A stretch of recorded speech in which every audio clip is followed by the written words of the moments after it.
Hey, Justin from Goldpenguin here, and this is the 11th video in the Breakdance WordPress development series on creating a website with Breakdance. So today we're going to go over adding a user, which would be a client or an editor, anyone that you want to edit content on your website without actually being able to change the design of your site.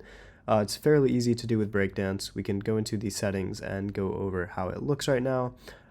This is under user access. We can see if we give a user access to edit content as an editor, then anyone that we assign editor to will be able to do this.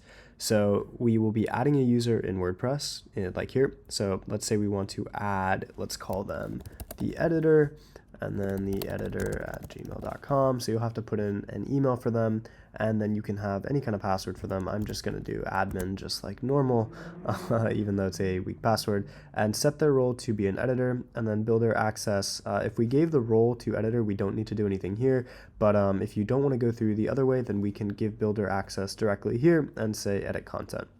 So we're going to add a new user, and yeah. Now we'll head into our website. I'm on a private browser here, and we're going to go into the admin panel and log into WordPress as the editor. And now this would be your client or your friend or anyone that you want to add content. It's going to log in here, and now once you're on this page, you can go to pages, and let's go to our homepage. I believe it's hero homepage, yes.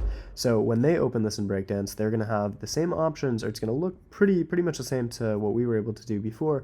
But if you go into structure pane, or I think this is content, you can't add any elements to the page. You can't delete a div, you can't change many things, but you can style things, which is really wonderful if you don't want someone to screw up your website. Like, hey, if I take this and drag it down, you just cannot do that. So it's really great. But let's say you want them to change something here, and we're just going to change this to Florida real estate developers. Boom, like that. They can save the page, and they're able to go from there. In the section, if they want to change this background picture, they do have access to changing this, which is the only part of the section that they really do need access to. Nothing else, everything else will change the styling and way everything is displayed.